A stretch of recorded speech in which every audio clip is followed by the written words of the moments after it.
முருகனின் அருளால் அனைவரும் நன்றாக இருப்பீர்கள். ஸ்ரீ சௌடாம்பிகை ஜோதிடம் நேயர்கள் அனைவருக்கும் ஜோதிடர் ஜெய தமிழ் செல்வனின் அன்பு வணக்கங்கள். நம்ம சேனலை சப்ஸ்கிரைப் பண்ணுங்க, லைக் பண்ணுங்க, ஷேர் பண்ணுங்க. துல்லியமான பலன்கள் வேணும் அப்படின்னா கீழே உள்ள நம்பருக்கு கான்டாக்ட் பண்ணுங்க. இப்ப பங்குனி மாதத்திற்கு உண்டான பொது பலன்களை வச்சு பார்ப்போம். பங்குனி மாதம் அப்படின்னா என்ன அப்படின்னா, பங்குனி மாதத்துல மீன ராசிக்கு, அதாவது குருவோட மீன ராசிக்கு சூரிய பகவான் வருவார். அதுதான் பங்குனி மாதம் அப்படின்னு நம்ம சொல்றோம். அதே மாதிரி இந்த மாதம் பங்குனி உத்திரம் அப்படின்றது சிறப்பு. அதாவது பங்குனி மாதத்துல உத்திரம் நட்சத்திரத்துல பௌர்ணமி அடைவாரு. அந்த முருகப்பெருமானுக்கு ரொம்ப உகந்தது அப்படின்னு சொல்லுவோம். அந்த பௌர்ணமி ஏப்ரல் 1ஆம் தேதி நடக்குது. அந்த பௌர்ணமி தனி சிறப்பு. அதாவது பங்குனி உத்திரம் அப்படின்றத ஒரு தனி சிறப்பா இருக்கும். குரு பகவான் மிதுனத்துல இருப்பாரு. கேது பகவான் சிம்மத்துல இருப்பார். கேது பகவான் சிம்மத்திலையும், செவ்வாய் கும்பத்துல ஒரு 17 நாளும், மீனத்துல ஒரு 13 நாளும் செவ்வாய் இருப்பாரு. அதே மாதிரி சனி பகவான் சுக்கரனோட இணைவாரு. சுக்கரன் 10 நாள் மீனத்திலையும் 20 நாள் மேசத்திலையும் இருப்பாங்க. அதே மாதிரி புதன் 25 நாள் கும்பத்துல இருப்பாரு. ராகுவும் கும்பத்துல தான் இருப்பாங்க. இப்ப ஒவ்வொரு ராசிக்கும் உண்டான பொது பலன்களை நம்ம பார்ப்போம். சிம்மராசி நேயர்கள் அனைவருக்கும் வணக்கம். சிம்மராசிக்காரங்க இப்ப அஷ்டமச்சனியில இருக்கிறீங்க. போன மாதம் வரைக்கும் உங்க ராசிநாதன் சூரியன் உங்க ராசியை பார்த்துட்டு இருக்கும்போது ஒரு தைரியத்தை கொடுத்துருக்கோம். இப்போ உங்க ராசிக்கு 8ஆம் இடத்துலையும் மறைய போறாரு. சனியும் அங்க இருக்கிறாரு. சனியோட 8ஆம் இடத்துல மறையிறது இல்லாம சனி அவருக்கு பிடிக்காத கிரகம். அதனோட இணையும் போதும் இன்னும் கொஞ்சம் மன அழுத்தங்கள் இருக்கதான் செய்யும். என்னடா பயன்படுத்துறேன்னு நினைச்சுக்காதீங்க. அதே மாதிரி சுக்கிரன் ஒரு 10 நாள் அங்க இருக்கிற வரைக்கும் ஒன்றும் பிரச்சனைகள் பாதிப்புகள் இல்லை.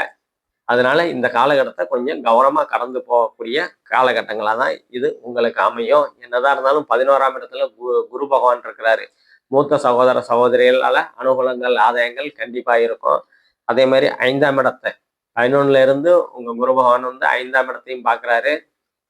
குழந்தைகள் மூலியமா அனுகூலங்கள் ஆதாயங்கள் கண்டிப்பா கிடைக்கும். புத்திரர்கள் வழியில உங்களுக்கு அனுகூலங்கள் ஆதாயங்கள் கண்டிப்பா கிடைக்கும்.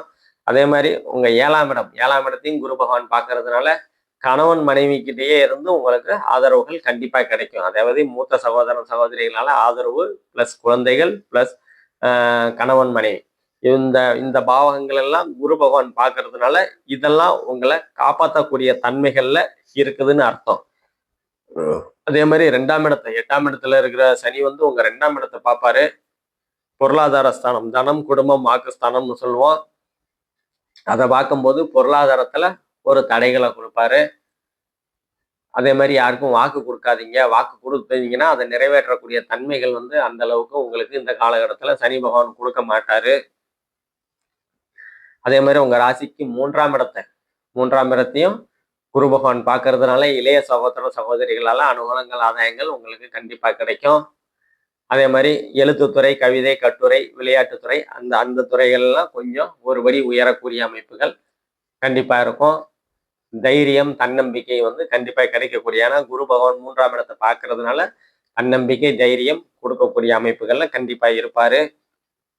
அதே மாதிரி உங்க 9ஆம் இடத்துக்கு சுக்கிரன் ஒரு 20 நாள் இருப்பாரு. அதனால தந்தையால் அனுகூலங்கள் ஆதாயங்கள் கண்டிப்பா உங்களுக்கு இந்த காலகட்டத்துல கிடைக்கவே செய்யும். தந்தைக்கு போன மாசம் வரைக்கும் தந்தைக்கு உடல்நல குறைபாடு இருக்குது அப்படின்னா அந்த உடல்நல குறைபாடுலாம் நீங்கி சரியாகக்கூடிய அமைப்புகள்லாம் இருக்கும்.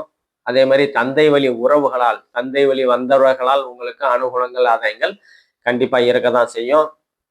அதே மாதிரி உங்க 11ஆம் இடத்துல லாபஸ்தானத்தையும் சனி பகவான் பார்ப்பாரு. லாபஸ்தானத்தை சனி பகவான் பார்க்கும்போது அதே மாதிரி 10ஆம் இடம் தொழில் ஸ்தானத்தை பார்ப்பாரு.